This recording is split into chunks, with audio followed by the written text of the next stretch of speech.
Hello students, in our earlier chapter we have studied that equilibrium level of income and employment is determined, and when it is determined, when AD मतलब क्या, C plus I का जो curve है वो AS curve को intersect करता है. ठीक है, this we have studied in our earlier chapter. Now according to Keynes, okay, the equilibrium level of employment may or may not be the full employment level. It means what, कि equilibrium level जो है वो या तो ज़्यादा हो जाता है या फिर शॉर्ट हो जाता है फुल एम्प्लॉयमेंट लेवल से. अब इक्विलिब्रियम लेवल क्या है, फुल एम्प्लॉयमेंट लेवल क्या है, ये सब आप लोगों को कुछ नहीं समझ में आ रहा होगा. So let's start our today's chapter, that is excess demand and deficient demand. So in today's video students, in this chapter excess demand and deficient demand, we will be only studying about excess demand, and in the next video we will be discussing about the deficient demand. So first look at the definition. What does this definition say? Excess demand, see by the name itself students, you must be understanding what is the meaning of this excess. Excess मतलब क्या, over, ज़्यादा हो जाना, और demand मतलब क्या, जो भी हम डिमांड करते हैं. तो जो भी हम डिमांड करते हैं जब वो एक्सीड हो जाती है या फिर जब वो ज्यादा हो जाती है, then it is known as what, excess demand. So see, it refers to the situation where actual aggregate demand becomes higher than the planned aggregate demand. अब सुनो, ध्यान से सुनना. अर्लियर चैप्टर में if you have not seen the videos, please see the first video of this chapter, of this unit, aggregate demand and aggregate supply. In that video I have explained you what is aggregate demand, okay, and what is aggregate supply. So excess demand में क्या होता है, जो aggregate demand, जिस chapter में हमने first concept पढ़े थे, इन दैट चैप्टर मैंने क्या बताया था कि एक्चुअल डिमांड क्या होती है, वो हमेशा हायर होती है एग्रीगेट डिमांड से. ठीक है, अब देखो हम लोगों ने अब तक जो भी एग्रीगेट डिमांड पढ़ी है अर्लियर चैप्टर में, दैट वाज व्हाट, प्लान्ड. जैसे कि मैंने बताया था अपने वीडियो में कि हमारी इकोनॉमी में प्लान हो रहा है, मतलब हमारी गवर्नमेंट ये प्लान करती है कि हमारी इकोनॉमी में इस पूरे ईयर में कितने यूनिट्स का प्रोडक्शन हो सकता है. ये हम लोग बोले थे ना, डिस्कस्ड अबाउट दिस और नॉट, कि हमारी इकोनॉमी में इस पूरे साल भर में हमने मान लो प्लान किया है 10,000 की. ठीक है, ये हमारा प्लानिंग था. हमने प्लान कितने का किया, 10,000 का. So this is what our planned aggregate demand. ये क्या हुआ, हमारा 10,000 का क्या हो गया, प्लानिंग हो गया कि इतनी हमारी इकोनॉमी में डिमांड होने वाली है. ये बताया था मैंने अपने फर्स्ट वाले वीडियो में इस यूनिट के. तो नहीं याद आ रहा है तो प्लीज देख लो कि एग्रीगेट डिमांड क्या होता है. एग्रीगेट डिमांड मतलब यही होता है ना, पूरे साल भर में हमारी इकोनॉमी कितना का डिमांड करेगी. तो that time I gave you this example कि पूरे साल भर में हमारी इकोनॉमी मैक्सिमम हम लोग पकड़ लेते हैं कि 10,000 का डिमांड कर सकती है. Okay, so this is what, this is actually a plan. इतना हमने प्लान कर दिया था. अब एग्रीगेट डिमांड मीन्स व्हाट, मतलब जो भी हम ये प्लान करते हैं, ये हमने प्लानिंग कर ली ना कि हम 10,000 की डिमांड करेंगे, हम कितना डिमांड करेंगे ये सोच रहे हैं, तो ये क्या हो गई, ये हमारी प्लान डिमांड हो गई. Now here what we are doing students, here we are comparing the two मतलब क्या, ये तो हो गया प्लान्ड, ये क्या है 10,000 हमारा प्लान्ड एग्रीगेट डिमांड, और दूसरा क्या है हमारा एक्चुअल. देखो डेफिनेशन में दिया हुआ है, it refers to the situation, मतलब ये एक ऐसी सिचुएशन है वेयर एक्चुअल एग्रीगेट डिमांड, जहां पर एक्चुअल एग्रीगेट डिमांड जो है बिकम्स हायर, मतलब ज्यादा हो जा रही है देन द, किससे, then the planned aggregate demand. मतलब एक्सेस डिमांड ऐसी सिचुएशन है जहां पर हमारी जो एग्रीगेट डिमांड है, जो हमने एक्चुअल में बनाई, एक्चुअल में हो रही है, वो क्या है, प्लान्ड से ज्यादा है. तो एक तो हो गई हमारी प्लान्ड. ठीक है, हमने कितने की प्लान कर ली, कि हमने 10,000 की प्लान कर ली थी. तो यहाँ पे इस डेफिनेशन में क्या है, हम लोग कंपैरिजन कर रहे हैं. देखो डेफिनेशन में दिया हुआ है ना, becomes higher than, THN, then मतलब क्या, हम कंपेयर कर रहे हैं. We are comparing the two, which two, one is planned AD, okay, and the other is actual AD, actual aggregate demand. अब तुम लोग सोचोगे कि मैम ये प्लान्ड तो समझ में आ गया, अब ये एक्चुअल क्या है. सुनो, मैं ध्यान से सुनो, मैं बता रही हूँ एक्चुअल डिमांड क्या होती है. सी स्टूडेंट्स, हम लोगों ने सोचा था कि हमारी इकोनॉमी में जो है कितने की डिमांड होगी, 10,000 की डिमांड होगी, बट एक्चुअली हमारी इकोनॉमी में 10,000 की डिमांड नहीं हुई. कितने की डिमांड हो गई, 12 की डिमांड हो गई. हम लोग ने सोचा तो था कि 10,000 की डिमांड होगी, लेकिन इकोनॉमी में एक्चुअली डिमांड कितने की हुई? 12। मतलब प्लानिंग हमने 10 की थी कि 10,000 यूनिट्स बोल लो या फिर 10,000 का प्रोडक्शन हम लोगों ने सोचा था कि 10,000 पूरा कंज्यूम हो जाएगा इकोनॉमी के अंदर। बट एक्चुअली लोगों ने डिमांड क्या कर दिया? ज़्यादा डिमांड कर दिया, तो हमारा एक्चुअल डिमांड कितना हो गया? 12,000 का। ठीक है, अब फिर से सुनो definition. It refers to the situation where actual aggregate demand becomes higher than the planned aggregate demand. ये देखो, ये हमारी एक्चुअल एग्रीगेट डिमांड है, ये प्लान्ड से हायर है कि नहीं? ज़्यादा है ना। प्लान्ड हमने कितने की थी? 10 की, और एक्चुअल हमारी कितनी हो गई? 12 की। तो डेफिनेशन आ गया आप लोगों को, सबको समझ गए? हाँ, आगे का पार्ट डेफिनेशन बहुत इंपॉर्टेंट है। Eight full employment level. Now you must be thinking ma'am ये फुल एम्प्लॉयमेंट लेवल क्या है? ध्यान से सुनो, डेफिनेशन पहले जब तक समझ में नहीं आएगा ये चैप्टर नहीं समझ में आएगा। आधा डेफिनेशन तो समझ में आ गया है कि it refers to the situation where actual aggregate demand becomes higher than the plan aggregate demand at full employment level. मतलब फुल एम्प्लॉयमेंट लेवल पे। फुल एम्प्लॉयमेंट लेवल का मतलब ये होता है कि एक ऐसी सिचुएशन, ये 10,000 हम लोगों ने फुल एम्प्लॉयमेंट पे लिया था। मतलब फुल एम्प्लॉयमेंट मतलब एक ऐसी सिचुएशन, मैंने सोचा कि एक साल में मेरी इकोनॉमी कितने की डिमांड करेगी? 10,000। ठीक है, तो पूरी कंट्री यही सोच रही है कि एक साल में 10,000 की डिमांड होगी। ये 10,000 की डिमांड कब होगी? जब eight full employment level. Eight full employment level का मतलब अगर सारे लोग, जितने भी लोग हैं, कोई अनएम्प्लॉयड नहीं है, सारे एम्प्लॉयड हैं। Whatever, however the people are there in our country, they all are employed. सब लोग एम्प्लॉयड है, सबको अपनी मर्जी के मुताबिक जो जिसको काम चाहिए पूरा मिल रहा है। तो हम प्लान कर रहे थे कि हम 10,000 की डिमांड करेंगे। एट फुल एम्प्लॉयमेंट लेवल मतलब where all are getting the work, all are doing the work at the desired level.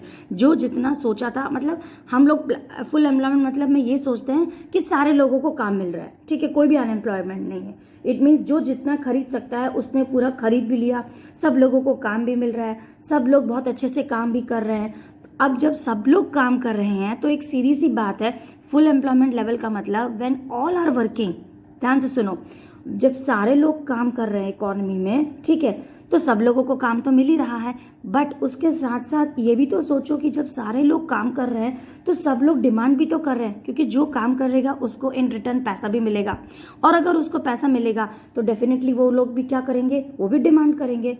तो भी डिमांड हमारी, तब तो फिर हमारी डिमांड कितनी होगी? तब हमारी डिमांड 12,000 होगी ना, क्योंकि हमारी 10,000 में कैसे हो पाएगी? मतलब जब सारे लोग सब कुछ काम करके भी हम लोगों ने सोचा था कि डिमांड हमारी 10,000 ही होगी, सॉरी 12,000 नहीं। जब सब लोग काम करेंगे एट फुल एम्प्लॉयमेंट लेवल, तब हमने ये प्लान किया था कि हमारी इकोनॉमी में 10,000 की डिमांड होगी। क्यों? यहाँ पर all are demanding. So this is what our plan. इसका मतलब क्या है? Planned aggregate demand. अब सबको समझ में आ गया प्लान्ड एग्रीगेट डिमांड क्या है। बट हुआ क्या? ये सब तो ऐसा हुआ ही नहीं। क्यों? क्योंकि हमारी इकोनॉमी में एक्सेस डिमांड हो गई। क्यों? एक्सेस डिमांड कितने की हो गई? हमारी इकोनॉमी में एक्सेस डिमांड हो गई 12,000 की। So what is excess demand? It is one such condition where our planned aggregate demand कम पड़ गई। हमारी जो प्लान्ड एग्रीगेट डिमांड थी वो 10,000 थी, और हमारी एक्चुअल एग्रीगेट डिमांड का मतलब ही होता है एक्सेस डिमांड। ठीक है, सॉरी, एक्चुअल एग्रीगेट डिमांड और प्लान का जो डिफरेंस होगा वो होगा एक्सेस डिमांड। तो क्या हो गया स्टूडेंट्स? ध्यान से सुनो, actual aggregate demand at full employment level हमारा कितना था? 12,000। प्लान हमने कितने का किया था? सिर्फ 10,000 का। ठीक है, इट मीन्स जब सब लोग काम कर रहे हैं तो भी वी थॉट कि 10,000 में सबका हो जाएगा, सबकी डिमांड पूरी हो जाएगी। बट ये ऐसा हुआ नहीं, और हुआ कितने का? डिमांड हो गई 12,000 की। So right now in our country students, this is what going on, this is the actual condition of our country. हमारी कंट्री में एट प्रेजेंट यही हो रहा है। क्यों? क्योंकि पॉपुलेशन दिन ब दिन बढ़ते जा रहा है, लोग डिमांड ज़्यादा से ज़्यादा कर रहे हैं, उतनी सप्लाई है नहीं किसी भी कमोडिटी की। So demand is continuously increasing in our country. Demand क्या है? डिमांड कंटिन्यूसली बढ़ रही है। क्यों बढ़ रही है? क्योंकि हम लोग डिमांड किए जा रहे हैं।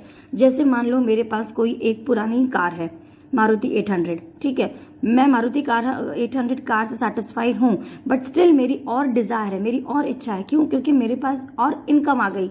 मुझे लग रहा है कि नहीं, अब मुझे मारुति डिज़ायर से दूसरी कोई हुंडई की कार ले लेनी चाहिए। और हुंडई आ जाने के बाद मुझे लग रहा है नहीं, अब मुझे थोड़ा सा मर्सिडीज पे जंप करना चाहिए। तो इस तरह हम लोग क्या कर रहे हैं, we are the people, we people what we are doing, we are continuously demanding, keeping on demanding. हम लोग कुछ ना कुछ डिमांड करते ही जा रहे हैं। So which condition is this condition is known as excess demand, right students? आगे आप लोगों को सबको समझ में एक्सेस डिमांड का मतलब क्या है? ठीक है, अब एक्सेस डिमांड का एक छोटा सा डायग्राम मैं आपको बता दे रही हूँ। सी,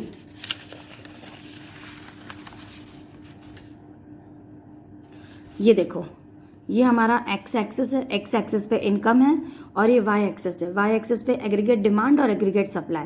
अब ये वाला डायग्राम कैसे ड्रॉ करना है, अर्लियर वीडियोस में मैंने पहले ही बता दिया है। सबसे पहले हम लोग एग्रीगेट सप्लाई का कर्व बनाएंगे जो कि 45 डिग्री पे होता है, फिर हम बनाते हैं एग्रीगेट डिमांड वाला। ठीक है, एग्रीगेट डिमांड सब मैंने बताया था पिछले वीडियोज में कि कहाँ से कर्व स्टार्ट होता है। यहाँ से हम स्टार्ट कर रहे हैं और धीरे धीरे एग्रीगेट डिमांड क्या हो जा रही है, कम हो जा रही है। अब ये पॉइंट ई क्या है स्टूडेंट्स? ये पॉइंट ई जो है ये इक्विलिब्रियम पॉइंट है। ठीक है, this point is what, equilibrium point. ध्यान से सुनो, ठीक है, ये हो गया एएस हमारा कर्व। ठीक है, ये और ये एडी इसको कट कर रहा है, एएस और एडी जहां पे दोनों भी कट हो रहे हैं। ये पॉइंट कौन सा है? ये पॉइंट है हमारा E. It means this point is what, full employment level. इस पॉइंट पे सब लोगों को काम मिल रहा है, सब लोग अपनी मर्जी से जिसको जो चाहिए, all are getting the work. तो इसीलिए हमारा ये क्या है, प्लान्ड एग्रीगेट डिमांड। ठीक है, ये देखो, ये हमारा हो गया प्लान्ड एग्रीगेट डिमांड। ये एडी जो है ना, ये हमारा कौन सा डिमांड है? ये है प्लान्ड एग्रीगेट डिमांड। ध्यान से देखो, एडी कौन सा है? ये हमारा प्लान्ड एग्रीगेट डिमांड है। ओके, अब एक्चुअल एडी कहां पर है? ध्यान से देखो, ये देखो, ये तो हो गया हमारा प्लांट, और जैसे कि मैंने बताया हमारा प्लांट था 10,000 का, और एक्चुअल हमारा हो गया, हमारी इकोनॉमी में डिमांड कितने की हो गई? 12,000 की। अब 12,000 की डिमांड हो गई तो हमें ये प्लांट एग्रीगेट कर्व हमने ऐसे बना दिया। अब हमें एक्चुअल भी तो बनाना होगा ना, तो एक्चुअल एग्रीगेट डिमांड कर्व हम ऐसे बनाएंगे। इसके एडी ये जो है, इसके ऊपर से एक और एक लाइन ड्रॉ करेंगे डॉटेड लाइन से। ऊपर इसलिए क्योंकि एक्चुअल जो है प्लांट से ज्यादा है, और हम लोग यहाँ पे ऐसे लिख देंगे, this is our actual aggregate demand. समझ में आया students? This is planned aggregate demand AD, and this is AD dash, आप चाहो तो लिख सकते हो, और इसको डॉटेड लाइन से शो कर दो। इसका मतलब एडी जो इंक्रीज हो गया है, तो ये हमारी क्या है, एक्चुअल एग्रीगेट डिमांड। मतलब हमारी इकोनॉमी में डिमांड हमने की 10,000 की, और हुई कितनी एक्चुअली डिमांड हो गई 12,000 की। ठीक है, आ गया सबको समझ में? नाउ लिसन, अब ध्यान से सुनो, ये कौन सा पॉइंट है? ये हमारा पॉइंट ई है, इक्विलिब्रियम लेवल। अब यहां पे हमें इक्विलिब्रियम फिर से मिल रहा है। ये जो दोनों भी पॉइंट्स जो कट हो रहे हैं, that is E dash. E dash मतलब क्या? Which is more than the plant. ये हमारा जो था ना एक्चुअल क्या है, प्लांट से ज्यादा है। तो ये पॉइंट जहां पे मीट हो रहा है, this is what, E dash you can say. अब देखो, नाउ लिसन, मतलब कितनी डिमांड ज्यादा हो गई, अब हमको ये देखना है। जितनी डिमांड ज्यादा हो गई, ये हमारी प्लांट थी, ये हमारी एक्चुअल है। डिमांड कितनी ज्यादा हुई, वैसे तो आप लोगों को पता है एग्जाम्पल के हिसाब से 2000, लेकिन उस 2000 को ग्राफिकली हमें रिप्रेजेंट करना है।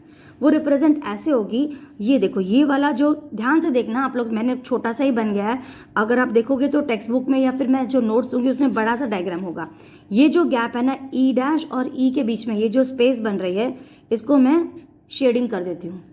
ठीक है, ये एक्चुअल, ये हमारा डिफरेंस है एक्चुअल में और प्लान्ड में। इसका मतलब क्या है, ये जो गैप है, इस गैप को हम लोग क्या बोलते हैं, आई एम राइटिंग हियर, इस गैप को we are calling as inflationary gap. Which gap? Inflationary gap. I hope inflationary gap नाम लेते ही आप लोगों को समझ में आ गया होगा कि इसका मतलब क्या है।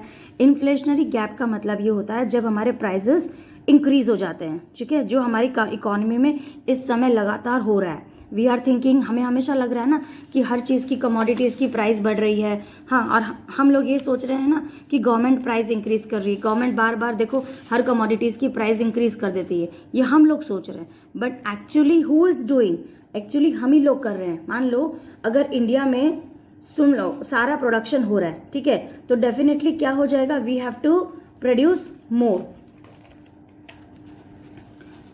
सॉरी, आई एम सॉरी, देखो यहाँ पे जैसे मैं बोल रही थी, हम लोग क्या बोल रहे थे, वी आर थिंकिंग कि government is increasing our price. Government हमारे प्राइस अगर इंक्रीज कर रही है तो हमारी कंट्री में प्राइस लेवल हो रहा है, प्राइस लेवल हाई जा रहा है, but actually government is not doing, actually we are the people responsible for this. Now you must be thinking ma'am how we are responsible, because we are demanding more. हम लोग दिन ब दिन ज़्यादा से ज़्यादा गुड्स की डिमांड कर रहे हैं, तो जब हम लोग ज़्यादा डिमांड करेंगे और मार्केट में उतनी सप्लाई उसकी है ही नहीं, तो गवर्नमेंट बेचारी क्या करेगी, गवर्नमेंट को तो डेफिनेटली प्राइस बढ़ाना पड़ेगा। Okay, so simple it is. So what the government will do, definitely government will increase the price. So now we will see the definition of inflationary gap. ये जो gap है इसको हम बोलते हैं inflationary gap. See, it refers to the gap by which the actual AD exceeds the AD required. ये देखो, ये actual AD है, ये ज्यादा हो रहा है, AD रिक्वायर्ड मतलब प्लान्ड AD से एक्चुअल AD ज्यादा हो रहा है, तो ये वो वाली गैप है जहां पर एक्चुअल और प्लान्ड में जो डिफरेंस है, to establish the full employment equilibrium. अब देखो जहां पे ये दोनों पॉइंट मीट हो रहे हैं, ये भी यहाँ पे भी तो मैंने ई डैश लगाया है, इसका मतलब टू एस्टैब्लिश ये वाला फुल एम्प्लॉयमेंट इक्विलिब्रियम है। आगे समझ में, this is our inflationary gap. ठीक है, हम लोग इतनी ज्यादा डिमांड कर रहे हैं कि वी रीच हियर, हम लोग यहाँ पे आ गए, ई से हम लोग कहाँ पे आ गए, ई डैश पे आ गए, और ये पहुंचने का मतलब है एक गैप बन गया। ये देखो, ये एक गैप बन गया ना, E1 पे आने का क्या मतलब है, हमारे यहाँ एक गैप बन गया है, मतलब जो हमने सोचा था और उससे ज्यादा लोगों ने डिमांड कर दिया। So that gap is known as students what, inflationary gap. Inflationary gap का मतलब it is one such gap, ये ऐसा गैप है जिससे एडी एक्सीड हो गया है हमारे प्लान एडी से, एक्चुअल एडी इंक्रीज हो गया है, मतलब एडी जो है प्लान से इंक्रीज हो गया है, दैट इज एक्चुअल, वो एक्चुअल में हो गया है। Now because of excess demand students, इसके कुछ रीजंस भी है। अब आप लोग सोच रहे होंगे कि ये एक्सेस डिमांड हुआ क्यों, कहाँ से हो गया, सो इसके कुछ रीजंस हैं और इसके कुछ इम्पैक्ट भी हैं। सो जल्दी से हम लोग इनके रीजंस देख लेते हैं, what are the reasons of this excess demand. I hope students आप लोगों को सबको ये समझ में आ गया होगा, this much is very much clear to you. ठीक है, now let's all of you let's see the reasons of this deficit excess demand. Sorry, अब इसका रीजन देखो क्या है, बहुत इजी है।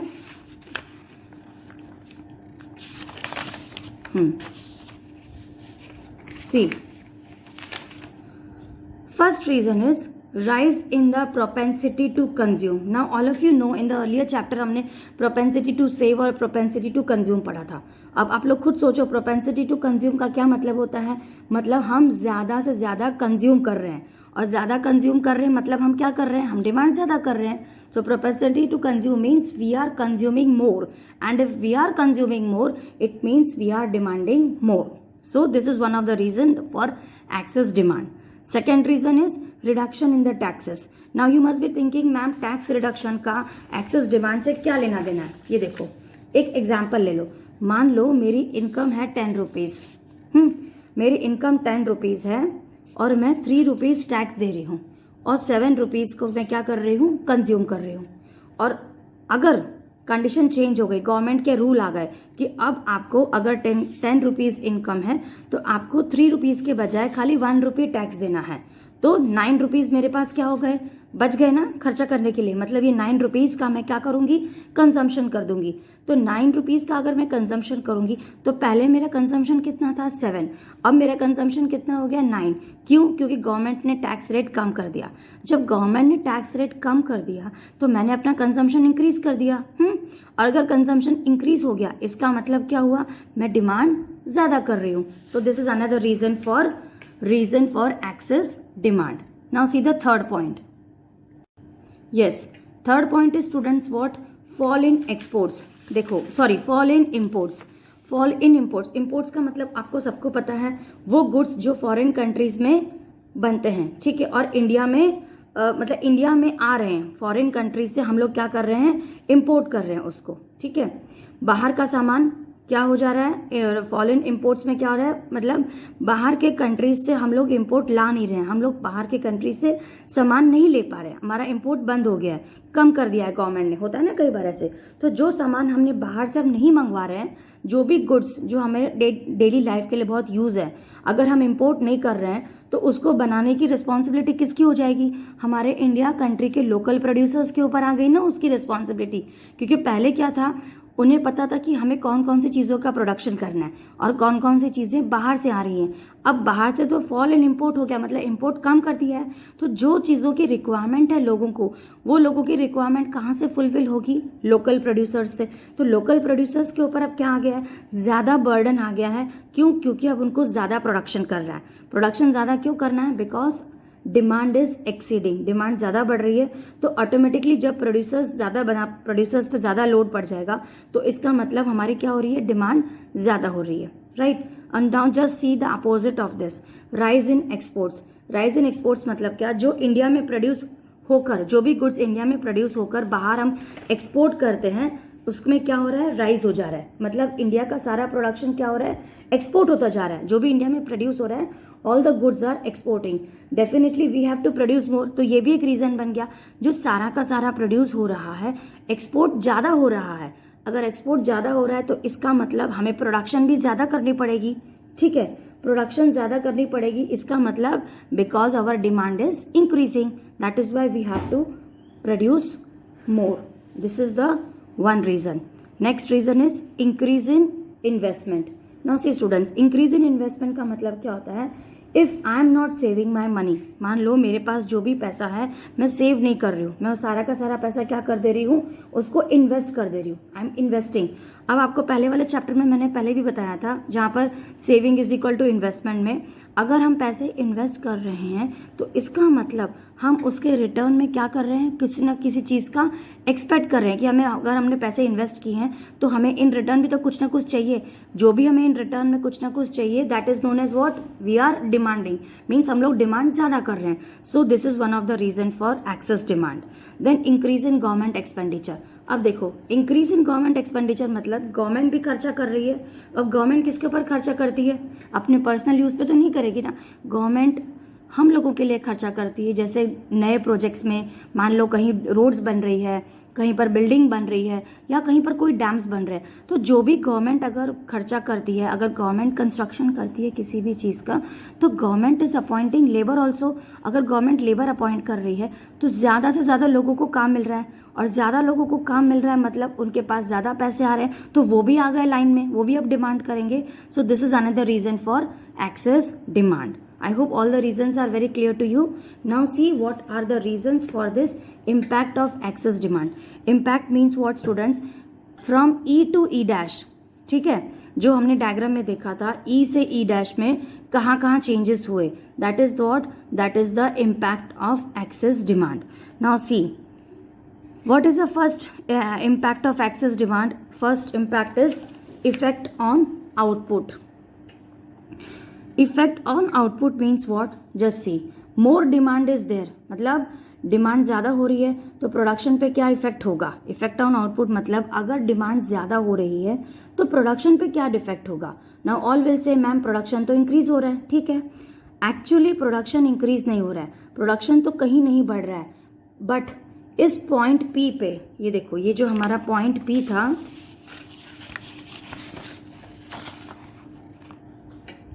इस पॉइंट ई पे देखो, ये वाला जो पॉइंट है ना, ये जो पॉइंट है, ये पॉइंट कौन सा है, ई पॉइंट क्या है, यहाँ पे फुल इक्विलिब्रियम लेवल मैंने बताया था। अब 12 की डिमांड, जब पहले ये 10 की डिमांड यहाँ हो रही थी, अब कितने की डिमांड हो रही है, 12 की डिमांड हो गई, तो ये हमारा ई डैश हो गया। तो काम तो पहले ही लोग कर रहे थे ना, ई पे भी तो हमने बताया था ना कि सारे के सारे लोग काम कर रहे हैं, जितने सब लोग काम कर सकते हैं सब काम कर रहे हैं, सारे डिमांड पूरे हो जा रहे हैं, तो हमारा ये फुल एम्प्लॉयमेंट कौन सा था, ई पे था, ठीक है।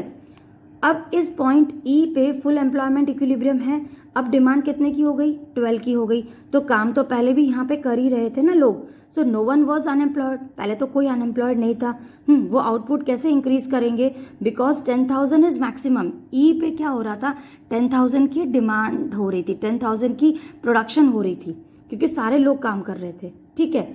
इसका मतलब इट मीन्स ये प्लान्ड फुल एम्प्लॉयमेंट है, ये ई जो है ये हमारा प्लान्ड फुल एम्प्लॉयमेंट है। Here all the people are working, तो हमारे आउटपुट पर कोई भी इफेक्ट नहीं होगा। ई डैश पे क्या हो जाएगा, प्रोडक्शन तो उतना ही हो रहा है, भले डिमांड ज्यादा हो रही है, लेकिन प्रोडक्शन और कहाँ से होगा, लोग कहाँ से आएंगे, जितने लोग हैं सारे के सारे तो एम्प्लॉयड हो गए, सारे के सारे तो काम कर रहे हैं। अब जितना उनकी कैपेसिटी है, कैपेसिटी तो उनकी 10,000 की ही है, वो 12,000 कहाँ से प्रोड्यूस करेंगे। So this is the impact that there is no effect on output. इसका मतलब एक्सेस डिमांड का आउटपुट पे कोई भी इम्पैक्ट नहीं है। समझ में आ गया इसका मतलब, एक्सेस डिमांड का जो है आउटपुट पे कोई भी डिमांड नहीं है। So here we can say that there is no impact on output. Second impact is no effect on output. दूसरा इफेक्ट हमारा कौन सा है, दूसरा इम्पैक्ट कौन सा है, effect on employment. Now see effect on employment मतलब ई पॉइंट, देखो फिर से डायग्राम पे आ जाओ, ये हमारा ई पॉइंट था। ई पॉइंट पे हमने क्या देखा, प्लान्ड वाले पे हमने फुल एम्प्लॉयमेंट हो गया, यहाँ पे फुल एम्प्लॉयमेंट हो गया है, सबको काम मिल गया है, तो भी 10,000 इतना ही आउटपुट हो रहा है। इससे ज़्यादा आउटपुट तो हमारा हो भी नहीं पाएगा, क्योंकि हमने इस पॉइंट ई पे सारे लोगों को काम दे दिया, कोई भी अनएम्प्लॉयड नहीं है। तो कोई भी जब अनएम्प्लॉयड नहीं है तो 12,000 की प्रोडक्शन कहाँ से होगी, लोग कहाँ से आएंगे, सारे के सारे लोग जितने थे सबको तो ऑलरेडी हमने एम्प्लॉयमेंट दे दिया है। सो this is the point two say that impact of excess demand का इफेक्ट ऑन एम्प्लॉयमेंट कुछ नहीं होगा, मतलब एम्प्लॉयमेंट पे कोई भी असर नहीं होगा। Last reason is effect on general price lies. अब देखो जनरल प्राइस लेवल मतलब वही क्या, इन्फ्लेशन, हर चीजें महंगी हो जाना, सब चीजें महंगी हो गई है, सब चीजें जो है ना मतलब जितनी भी चीजें थी सब महंगी हो गई है। अगर क्यों महंगी हो गई है, why prices are rising, because demand is increasing, ठीक है, सप्लाई कम है और डिमांड ज्यादा है। So very simple, in this case government क्या करेगी, गवर्नमेंट को बेचारी को जबरदस्ती प्राइस इंक्रीज करना ही पड़ेगा। क्यों इंक्रीज करना पड़ेगा, क्योंकि हम लोग जो है ज्यादा से ज्यादा आइटम्स की डिमांड कर रहे हैं। अगर हम ज़्यादा आइटम की डिमांड करेंगे, हम ज़्यादा यूनिट्स की डिमांड करेंगे, तो गवर्नमेंट को डेफिनेटली प्राइस लेवल इंक्रीज करना पड़ेगा। So impact of excess demand में क्या होगा, effect on output no, effect on employment no, but effect on general price level yes, general price level पे इसका इम्पैक्ट जरूर होगा। So students, this is all about excess demand. In today's video, we will only study about excess demand. In our next video, we are going to study about deficient demand. I hope you people must have understood this. Thank you for watching.